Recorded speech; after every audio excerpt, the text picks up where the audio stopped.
जोश बढ़िया होता है तभी हमेशा रिजल्ट्स भी क्या होते हैं, बढ़िया होते हैं। ग्रेजुएशन लेवल की भी जितनी एंट्री हैं उनको वाकई में हमें एक सीरियसनेस के साथ अंडरस्टैंड करना चाहिए। तो मुझे लगता है कि सारे के सारे करियर प्रॉस्पेक्ट समझना बहुत ज़रूरी है और हर अपॉर्चुनिटी के लिए आपको बढ़ना ज़रूरी है। बेस दो ही चीज़ों पे जाके टिका होता है, उसमें पहला बेस आपका रिटन एग्जामिनेशन का परफॉर्मेंस और दूसरा क्या करें SSB के पॉइंट ऑफ व्यू से आप कितना खुद को तैयार रख पा रहे हैं। आई वॉज टेकिंग इंटरव्यू, अभी एक बच्चा रिकमेंड हुआ 148 एंट्री NDA में, तो वी वर डिस्कसिंग, समय मिले तो जरूर उसका इंटरव्यू आप देखिएगा। पॉजिटिव नोट क्या होता है, मतलब कितना स्पार्क, कितनी एनर्जी और कितना ओवर पॉजिटिविटी देखने को मिल रही थी। एग्जैक्टली SSB बोर्ड के अंदर यही रिक्वायर्ड। आखिर खुद को आप पॉजिटिव नोट में डेवलप कैसे करें, कैसे आप बढ़ें उस पॉजिटिविटी के साथ। तो उसके लिए सबसे बड़ी डिमांड यही हो जाती है कि आप कुछ एक्स्ट्रा कैलकुलर एक्टिविटीज़ में आएँ और अपनी क्षमता को वहाँ पर आंकें और समझें। Everything in the SSB board जो कि आपके IQ स्टैंडर्ड को दर्शाता है,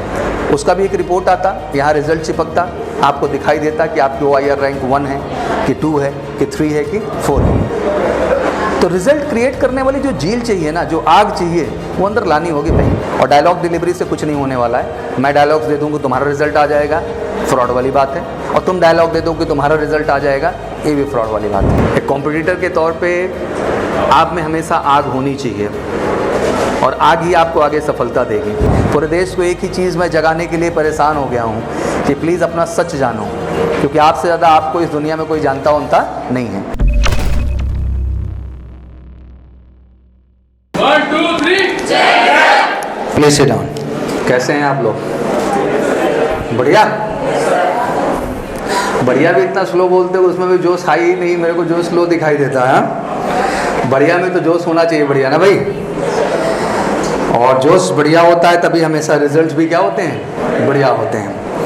और चाहे वो हम 10+2 की एंट्री पे हों या फिर ग्रेजुएशन की एंट्री पे हों, फौज में वैसे 3 स्टेज की एंट्री बनाई गई है। एक है हमारी 10th लेवल की एंट्री, एक है 12th लेवल की एंट्री और एक है ग्रेजुएशन लेवल की एंट्री। और साथ ही साथ आ जाती है ग्रेजुएशन लेवल पे आपके पास डायरेक्ट एंट्री का भी ऑप्शन। तो इट्स वेरी इंपॉर्टेंट कि ग्रेजुएशन लेवल की भी जितनी एंट्री हैं उनको वाकई में हमें एक सीरियसनेस के साथ अंडरस्टैंड करना चाहिए और उस पर भी अपने एफर्ट्स वैसे ही लगाने चाहिए जैसे हम किसी पर्टिकुलर एग्ज़ाम के लिए लगा रहे हैं।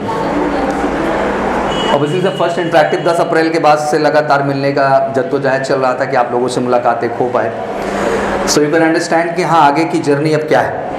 ऑब्वियसली दोनों ही महीने आपके लिए बहुत महत्वपूर्ण हैं। आपके लिए अगस्त भी इम्पॉर्टेंट है और आपके लिए सितंबर भी बहुत इम्पॉर्टेंट है। दोनों ही महीने एक अच्छा रोल प्ले करने वाले हैं आपकी ज़िंदगी में। अगस्त ऑब्वियसली सबसे पहले 7 अगस्त की डेट आएगी जो कि CPF का exam, central arm police force. फिर अगस्त महीने में ही आपका शेड्यूल होगा FCAT का एग्ज़ाम, वो 22, 23, 24 अगस्त के बीच का शेड्यूल हो सकता है। Last time it was September because of corona, but अभी इस बार शेड्यूल प्रॉपर रखेंगे। जैसे इस बार फैब में प्रॉपर एग्ज़ाम किया तो इसे अगस्त में करेंगे। साथ ही साथ 4 सितंबर को आपको सीरियस लगा हुआ है और टेक्निकली देखा जाए तो भी बच्चे ICG-AC का भी नेक्स्ट फॉर्म अनाउंस होने वाला है। अभी ICG-AC का भी फॉर्मेट क्या हो गया, पूरा का पूरा चेंज हो गया। Now you need to go through the written examination. जैसे FCAT आप जा रहे हैं, इन द सेम वे अब आपको ICG-AC के थ्रू भी जाना पड़ेगा। और पहले अगर TA का भी फॉर्म आ जाता है जो कि मई में एक्सपेक्टेड है, अराउंड 15 मई तक, तो मुझे लगता है कि उस फॉर्म को भी आप सब अप्लाई करेंगे, उसमें भी कोई बुराई नहीं है। एंड आई ऑलवेज बिलीव कि आपको मैक्सिमम करियर अपॉर्चुनिटीज़ क्रिएट करनी चाहिए। जितने NCC स्पेशल वाले हैं बिल्कुल NCC स्पेशल एंट्री की ओर भी फोकस करें और वो भी ज़रूरी है आपके लिए। जो भी इंजीनियरिंग बैकग्राउंड से हैं उनके लिए आर्मी में SSC टेक और TGC जैसी एंट्री हैं आपके पास, और नेवी के लिए नेवी SSC टेक की एंट्री है, उसके लिए भी आपको ज़रूर ट्राई करना चाहिए। तो मुझे लगता है कि सारे के सारे करियर प्रॉस्पेक्ट समझना बहुत ज़रूरी है और हर अपॉर्चुनिटी के लिए आपको बढ़ना ज़रूरी है। बट अल्टीमेट हम कितनी भी अपॉर्चुनिटीज़ की बात करते हैं, बेस दो ही चीज़ों पे जाके टिका होता है। उसमें पहला बेस आपका रिटन एग्जामिनेशन का परफॉर्मेंस और दूसरा क्या करें SSB के पॉइंट ऑफ व्यू से आप कितना खुद को तैयार रख पा रहे हैं। And always it's very challenging to, because जिस तरह का सिलेक्शन, जिस तरह का रिजल्ट, जिस तरह का आउटपुट हमें देखने को मिलता है 10+2 लेवल की एंट्रीज़ पे, वो कहीं ना कहीं ग्रेजुएशन लेवल पे आती ही चीज़ें क्या हो जाती हैं, डाउन हो जाती हैं। दुख का बात यह है कि अनटिल लाइफ में आप किसी भी तरह के एक्स्ट्रा कैलकुलर एक्टिविटी में आएंगे नहीं, कुछ करेंगे नहीं, तो जो एक्स्ट्रा एटीट्यूड्स हैं जो ज़रूरी हैं कल को पीआई की फॉर्म में दिखाने के लिए या ग्रुप एक्टिविटीज़ में पार्टिसिपेट करने के लिए, अपनी फिजिकल इफिशियंसी को अंडरस्टैंड करने के लिए, तो बहुत सारे पहलू हैं जो ज़रूरी हैं। और मुझे लगता है कि अगर उस पॉजिटिव नोट के साथ आप प्रयास नहीं कर रहे हैं, कहते हैं I was taking a interview, अभी एक बच्चा रेकमेंड हुआ 148 एंट्री एनडीए में, तो अभी कुछ मिनट पहले ही 11:30 में मेरा इंटरव्यू था उसके साथ, तो वी वर डिस्कसिंग, समय मिले तो ज़रूर उसका इंटरव्यू आप देखिएगा।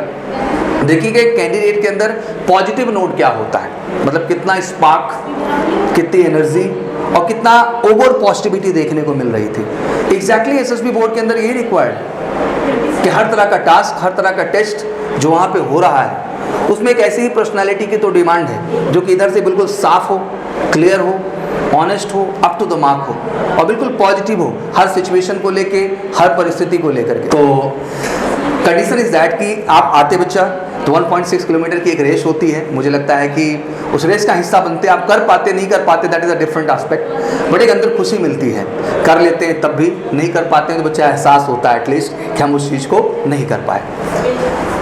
इन द सेम वे फिर उसके बाद आप पुशअप टेस्ट में जाते हैं, स्क्वाट टेस्ट में जाते हैं, तो एक फिजिकल स्ट्रेंथ नाम की भी कोई चीज़ होती है। कहते हैं इंसान को पॉजिटिव होने के कारण तो तलाशने होंगे ना मेरे भाई, अनटिल लेस आपके चारों ओर तो ऑलरेडी बहुत सारी नकारात्मकता फैलाने लोग बैठे हैं, आखिर खुद को आप पॉजिटिव नोट में डेवलप कैसे करें, कैसे आप बढ़े उस पॉजिटिविटी के साथ। तो उसके लिए सबसे बड़ी डिमांड यही हो जाती है कि आप कुछ एक्स्ट्रा कैलकुलर एक्टिविटीज़ में आएँ और अपनी क्षमता को वहाँ पर आंकें और समझें।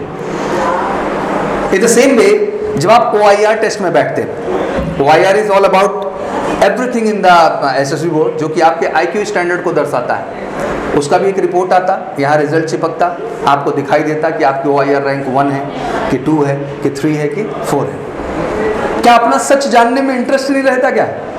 I don't believe it. Like यार, बीइंग ए ग्रेजुएट कितना ब्रॉड माइंडेड आप होने चाहिए, कितना पॉजिटिव नोट होना चाहिए, कितनी पॉजिटिव वाइब्स आपसे आनी चाहिए, but that I never feel that, ये फीलिंग ही नहीं आती अंदर। मालूम नहीं क्या है वो जो एनर्जी, जो पॉजिटिविटी एक्सपेक्टेशन होती है ग्रेजुएट के बंदे हैं, सीनियर वन, और वो स्मार्टनेस, वो डायनेमिज्म जो हमें एक्सपेक्ट होता है वो आपके अंदर दिखाई दे। फिर उसके बाद एक PPDT का टेस्ट है, तो एक हेजी पिक्चर आती है बच्चा सामने, और वो जो हेजी पिक्चर आती है उसको जो है बाकायदे स्टोरी राइटिंग होती है, and then you got opportunity to narrate that story and to discuss that story. मैंने कहा इससे बहुत कुछ बदल जाता है। And let's have experience. खड़े होइए बच्चा आप प्लीज़। जी, कहाँ से हो बेटा आप? झारखंड से हो जी। झारखंड में कहाँ से हो बच्चा आप? रामगढ़ डिस्ट्रिक्ट। ठीक है, कैसा लगा जब पहली बार कल आप पार्टिसिपेट कर रही थी, इन तरह की एक्टिविटीज़ कर रही थी, बच्चा क्या महसूस हुआ आपको? सर अच्छा लगा, एंड वहाँ पे पता चला कि फिजिकल एक्टिविटी इम्पोर्टेंट है। फिर नेक्स्ट एक्टिविटी जब आपकी BST हुआ उसमें कैसा अनुभव रहा है आपका? सर मेरा GD अच्छा नहीं हुआ था, बट ओवरऑल नरेशन वगैरह मैंने प्रैक्टिस किया था तो उसमें क्या सेटिस्फाइड हैं अपने परफॉर्मेंस से आप? Not very much, and you need to work for that. और शायद इसी अनुभव के लिए हम वहाँ बुलाते हैं। मैं एक बड़ी ऑनेस्ट बात शेयर करता हूँ बच्चा, कि मैंने CDS के मॉक टेस्ट डिज़ाइन करना शुरू किए हर महीने। अभी जब आप 10 अप्रैल के एग्ज़ाम रहा होगा तो उससे पहले लगातार आपको मॉक टेस्ट मिले होंगे। सेम फॉर्मेट में कराया, सेम तरीके से कराया। बहुत टफ टास्क है, वो देखने में इतना आसान लगता है। 2 बार साल में UPSC कराती है, उसकी हालत ख़राब हो जाती है, क्योंकि 2 बार उस लेवल का पेपर डिज़ाइन करना और उस प्रोसेस को कंडक्ट करना इज़ नॉट ईजी टास्क। तो टेक्निकली हमारे लिए भी वो ईजी टास्क नहीं होता है कि आपको CDS स्टैंडर्ड का पेपर, आपको CAPF स्टैंडर्ड का पेपर, आपको FCAT स्टैंडर्ड का पेपर हम आपको प्रोवाइड करें, वो हमारे लिए भी टास्क होता है। बट कहीं ना कहीं जो लेवल आप इंटरेस्ट दिखा वो बहुत कम दिखा। आप ही टेस्ट में नहीं बैठना चाहे, ऐसा लगा जैसे कि हम ये किसी और के लिए कर रहे हैं। किसका लॉस होगा इससे? क्या इतना केवल एक्टिंग होती है कि हम आए, क्लास में बैठ गए और हमने पढ़ाई कर ली? क्या इतना ही टास्क है? उसको जज भी तो करना पड़ेगा ना, कहाँ स्टैंड करते हो। क्या यही चाहते हो कि UPSC आपका रिजल्ट बताए? और UPSC क्या रिजल्ट बताएगी? रिजल्ट तो पता ही रहता है पहले से ही। तो रिजल्ट क्रिएट करने वाली जो झील चाहिए ना, जो आग चाहिए, वो अंदर लानी होगी भाई। और अभी बच्चे बने रहो प्लीज़, ये मेरा जेंटल रिक्वेस्ट है आपसे, नहीं बड़ा खतरनाक स्थिति क्रिएट हो जाएगी। बच्चा इसलिए बनने के लिए कह रहा हूँ बच्चा, क्योंकि उसी जज्बे के साथ तभी चीज़ों को सीख पाएंगे और उसी जज्बे के साथ सभी आप इन्वॉल्व हो पाएंगे उन सारी एक्टिविटीज़ में जो ज़रूरी है। इधर से बिल्कुल अभी चौधरी बनने का ज़रूरत है नहीं, क्योंकि उसके लायक अभी है नहीं। क्योंकि रिजल्ट आता है जब आपका मॉक टेस्ट के बाद, तो बहुत कुछ सच हमें दिखाई देता है। ऐसा कोई चीज़ नहीं है जो हमसे छिपी हुई है, ठीक है ना। और डायलॉग डिलीवरी से कुछ नहीं होने वाला है। मैं डायलॉग्स दे दूँ कि तुम्हारा रिजल्ट आ जाएगा, फ्रॉड वाली बात है। और तुम डायलॉग दे दो कि तुम्हारा रिजल्ट आ जाएगा, ये भी फ्रॉड वाली बात है। रियलिटी ऑन द पेपर, जब आप उसमें बैठते हो, पार्टिसिपेट करते हो, देन रियलिटी कम्स। तो वो ऊर्जा, वो मोटिवेशन बहुत ज़रूरी है, तभी हमें भी मज़ा आएगा। जो नेचुरलिटी है, जो ओरिजिनलिटी है, ज़िंदा रखो।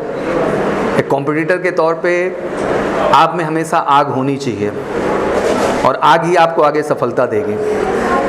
जानते हो 10+2 लेवल पे जब चीज़ें शुरू हुई तो ग्रेजुएशन लेवल को हम लोगों ने सेग्रीगेट किया। अर्लियर ग्रेजुएशन लेवल का कोई बैच वेच नहीं होता था इस देश में, बट हमने इस विषय में सोचा कि क्यों ना ग्रेजुएशन लेवल को भी अलग किया, क्योंकि उसका माइंडसेट ये था कि भाई इंग्लिश पढ़ी लेंगे एनडीए वालों के साथ, हिस्ट्री पॉलिटी पढ़ी लेंगे, ज्योग्राफी इकोनॉमिक्स पढ़ी लेंगे, जनरल साइंस पढ़ी लेंगे, तो काम क्या है, हो जा रहा है। हाँ, एक अर्थमेटिक अलग रहती थी तो उसको अलग पढ़ा देते थे लोग। तो ये तो माइंडसेट था। उस माइंडसेट को बदलने की कोशिश की, ये रियलाइज़ कराने की कोशिश की कि ग्रेजुएशन भी अपने आप में एक स्टैंडर्ड है, उसका अपना एग्ज़ाम है, अपना उसका स्टैंडर्ड है। जब तक उस लेवल का आप नहीं पढ़ेंगे, आप परफॉर्म नहीं कर पाएंगे।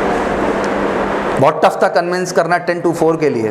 पूरा सेटलमेंट किया प्रॉपर ढंग से, जहाँ इंग्लिश के पीरियड अलग बनाए, हिस्ट्री के अलग बनाए, पॉलिटी इकोनॉमिक्स का पीरियड अलग किया, ज्योग्राफी का पीरियड अलग किया, जनरल साइंस का पीरियड अलग किया, इंग्लिश का पीरियड अलग किया, अर्थमेटिक का पीरियड अलग किया, और टेक्निकली रीजनिंग और डिस्क्रिप्टिव इंग्लिश भी जोड़ा।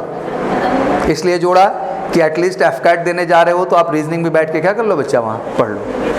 और आप सीपीएफ देने जा रहे हो तो बाकी चीज़ तो पढ़ ही रहे हो, डिस्क्रिप्टिव इंग्लिश भी जाके अगर आप पढ़ लेंगे तो उससे आपका नुकसान नहीं हो जाएगा। और एग्ज़ाम में बैठेंगे तो ज़्यादा रास्ते आपके लिए बन जाएंगे। कोई बुराई है क्या ज़्यादा रास्ते बनाने में? हाँ, कभी ये पूछें, एडमिशन भले सीडीएस के लिए हो, किसी भी चीज़ के लिए हो, बट कभी किसी चीज़ के लिए बाउंड्री नहीं लगाई कि आपको ज़्यादा से ज़्यादा मौका मिले, ज़्यादा से ज़्यादा अपॉर्चुनिटीज़ मिले, जिससे आप ज़्यादा बेहतर कर पाएँ। तो अंडरस्टैंड दिस, इस बात को थोड़ा समझिए आप लोग गहराई से। एंड जब तक ये एहसास नहीं करेंगे कि हाँ वाकई में मुझे इस चीज़ को करना है, तब तक कर पाना संभव नहीं होगा। Lot of candidate this time clear AFCAT examination, अभी सीरियस हुआ, इसका भी रिजल्ट आएगा।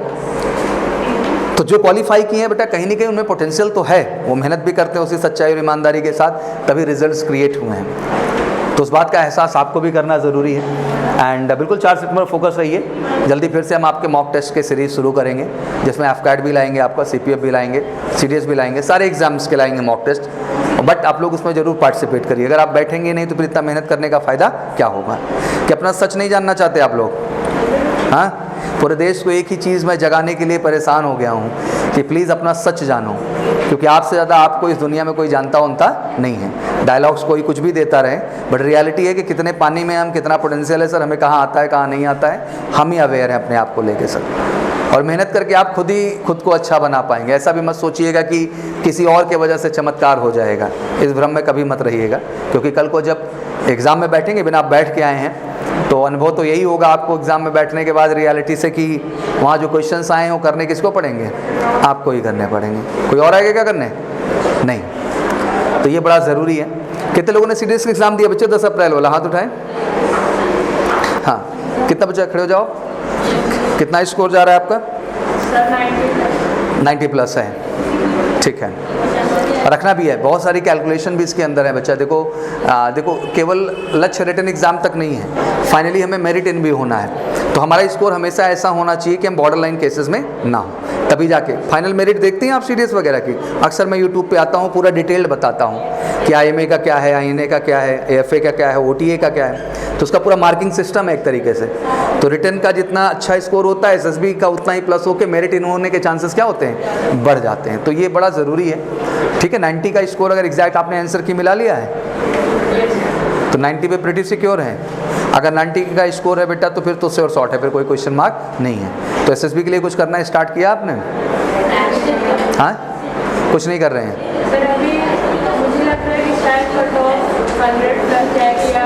नहीं, ऐसा नहीं, इस भ्रम में मत रहिए। इवन लोग ये बात कह भी रहे हैं कि हाँ 100+ चली जाएगी, क्या है, बट मैं आपको कह देना चाहता हूँ कि अप्रैल वाले अटेम्प्ट में इतने चांसेस नहीं है। उसका रीज़न मैं आपको बता दूँ, क्योंकि लास्ट एग्जाम बेटा 14 नवंबर को हुआ। कब हुआ?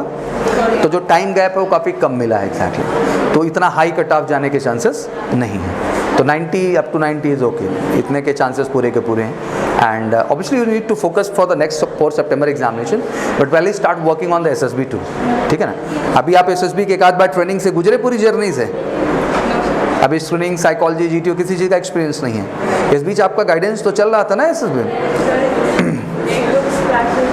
फिर उसके बाद क्लास नहीं की, छोड़ दिया, क्यों छोड़ दिया? ऐसे ही छोड़ दिया। तब भी मुझे लगता है कि एक मौका मिला था कुछ सीखने को, तो सीखना चाहिए, चांस मिलना ना मिलना that is a different thing, but मुझे लगता है कि उस जर्नी से गो थ्रू होना जो है बहुत ज़रूरी है। जब तक गो थ्रू नहीं होंगे उस जर्नी से, तब तक वो कॉन्फिडेंस नहीं आएगा।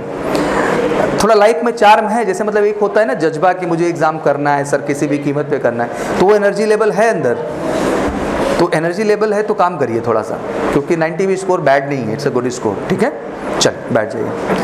तो स्कोर तो हर जगह मेंटेन करना है, क्योंकि अभी मैंने हाल फिलहाल में CPF की फाइनल मेरिट लिस्ट भी बताई थी, आप लोगों ने देखा था वो वीडियो? तो उसमें मैंने एक्सप्लेन किया था सारा स्कोर क्या क्या कैसे कैसे, और 2019 से लेके अब तक का बता दिया मैंने कि कितना स्कोर जा रहा है, क्योंकि टोटल 600 मार्क्स हो जाते हैं, 250 फर्स्ट हो गया, 200 सेकंड हो गया, 450 और 150 आपका इंटरव्यू का हो गया, तो 600 टोटल आपके स्कोर हो जाते हैं। तो ठीक ठाक स्कोर सब खींचते हैं, टॉपर भी ठीक ठाक स्कोर खींचते हैं, तो बढ़िया से मेंटेन करिए। क्लासेस वगैरह ठीक चल रही हैं, कोई दिक्कत तो नहीं हो रही है? तो चलिए बढ़िया से मेहनत करिए आप लोग अच्छे से, और अगला अगस्त सितंबर दोनों बहुत महत्वपूर्ण है आपकी ज़िंदगी में, और अच्छे से अगर आप तैयारी करते हैं तो बढ़िया कर पाएंगे। कुछ प्रश्न आप लोगों के भी दिमाग में है किसी चीज़ को लेकर बच्चे? 4 प्रोस्पेक्ट हैं बेटा जिस पे हमको ऑनेस्टली काम करना है। पहली चीज़ मैं यही कहूँगा कि give a complete focus toward the academics, because ये arithmetic, reasoning, English, GK GS जो भी आपका है, ये बहुत डिसाइडिंग फैक्टर है आपके लाइफ का। Second, focus on your personality and communication, थोड़ा पर्सनैलिटी पे भी काम करो। If you are going for the commission की डिग्री तो समथिंग नीडेड देयर, हाँ कुछ उधर रिक्वायरमेंट है उस तरह की, तो थोड़ा टेस्ट में आया करो, बैठा करो, तो फिर उससे सीखने को मिलेगा कि हाँ सर हम कहाँ स्टैंड कर रहे हैं, क्या क्या कमियाँ हैं, क्या बेहतर करना है। और साथ ही साथ मैं हमेशा ऐड करना चाहूँगा इस पूरी प्रक्रिया में थोड़ा ऊर्जावान इंसान भी बनिए। फौज में जो है बड़ी एनर्जी के लोग जाते हैं, क्या जाते हैं, डल वाले बिल्कुल नहीं जाते हैं, तो थोड़ी सी एनर्जी भी अपने अंदर बनाए रखिए और जम के मेहनत करिए। और हम यही चाहेंगे कि आप अपना मॉक टेस्ट और जो हर महीने स्पेशल टेस्ट होता है इसमें ज़रूर बैठिए, इससे आपको आत्मविश्वास मिलेगा और एग्ज़ाम में मदद मिलेगी। जी, और कोई प्रश्न है आप लोगों के पास? ठीक है बच्चा, अच्छे से मेहनत करिए और be positive with the energy. I think graduation भी अपनी एक खूबसूरत एंट्री है, बड़ा दिल के क्लोज और अटैच्ड भी है मेरे, बट ये है कि थोड़ा सा मेहनत करिए, ऊर्जा लाइए तो आने का भी मन करे बहुत सारा, रिजल्ट अच्छा लाइए जब आपके यूनिट टेस्ट हो, सो पॉजिटिविटी क्रिएट हो, इसी बहाने कम से कम एक दिन मुलाकात तो हो, आखिर क्या परफॉर्मेंस हुआ है, ठीक है। मॉक टेस्ट में बैठिए जिससे जब मुलाकात हो तो एटलीस्ट आपके मॉक टेस्ट का भी परफॉर्मेंस हम आपसे क्या कर सके बच्चा, डिस्कस कर सके, ठीक है। तो हर चीज़ अच्छा करो, बढ़िया से यूनिट करो, बढ़िया से मॉक करो और खुश रहो, इतना उदास रहने की ज़रूरत नहीं है। प्रॉपर्टी नहीं बेची तुम लोगों ने अभी ज़िंदगी में बहुत कुछ करने को क्या है बाकी है लाइफ में, निकलिए, थोड़ा खुश रहिए, एंजॉय करिए। इतना स्ट्रेस में अभी से रहेंगे तो कैसे काम चलेगा भाई। हाँ, पूरे SSB की टेस्टिंग में एक ही चीज़ कहा जाता है, तो SSB is all about finding a real character in you. कहते हैं इंसान का वास्तविक जो कैरेक्टर होता है एक ही सिचुएशन में निकल के बाहर आता है, उसे कहते हैं हम लोग स्ट्रेस में डालो, उसको प्रेशराइज करो, तब इंसान का जो वास्तविक कैरेक्टर होता है बच्चा वो निकल के क्या हो जाता है भैया, बाहर हो जाता है। तो इट्स वेरी इंपॉर्टेंट कि आप सब हमेशा रिलैक्स रहें और मस्त होकर पढ़ें, ये समझ लें कि इंसान बहुत कुछ कर सकता है, उसकी क्षमता अपार है, बस मसला ये है कि अपनी क्षमता का सही इस्तेमाल करना भी चाहता है कि नहीं करना चाहता है। तो बढ़िया से मेहनत करिए और 10 to 4 पूरा पढ़ा करिए, क्योंकि फिर इसके बाद जाके घर पे भी क्या करना है, मोबाइल चलाना ही करना है, तो टाइम कम मिल पाता है। तो जितनी देर क्लास में बीत जाए अच्छे से, उतना लर्निंग के लिए क्या होगा आपके अच्छा होगा, ठीक है। हम लोगों ने उसमें एक्स्ट्रा क्लास चलाई जब 8:30 से इवनिंग तक, तो बहुत लोग क्लास ही नहीं करते थे और उनको ऐसा लगता था ऐसा ना करके वो हमारा नुकसान कर देंगे। क्या कर देंगे? हमारा नुकसान नहीं होगा, इसमें अल्टीमेट लॉस आपका होगा। हमारा जो कर्तव्य और कर्म है वो हमेशा करेंगे, आपका जो कर्तव्य और कर्म है उसे आप भी करिए। और इतना अच्छा मौका पाए हैं, इतना अच्छा माहौल पाए हैं, थोड़ा सा बदलिए चीज़ों को, पढ़ के अच्छे से मेहनत करके और रिजल्ट्स क्रिएट करके, क्या करके, और बिना रिजल्ट की कोई खुशी है वह नहीं, अल्टीमेट खुशी रिजल्ट ही है। और ऑप्शंस की कमी नहीं है, कहते 10+2 लेवल बहुत करियर ऑप्शन है, तो मैं तो कहता हूँ कि ग्रेजुएशन लेवल पे बहुत करियर ऑप्शन है, क्योंकि ज़्यादातर बीटेक बैकग्राउंड के ही बच्चे निकल के आ रहे हैं, तो उनके पास तुमको लगता है ज़्यादा करियर ऑप्शंस क्रिएट हो जाता है। 8-8, 10-10 मौके खड़े हो जाते हैं साल भर के अंदर। अगर आदमी सोच ही लेके करना है मेरे को, तो कोई रोक नहीं सकता है। इसी पॉजिटिविटी और एनर्जी के साथ बढ़े। कोई प्रश्न है आप लोगों के जहन में? सारे साथ आउट। चलिए, thank you so much and जय हिंद टू एवरीवन।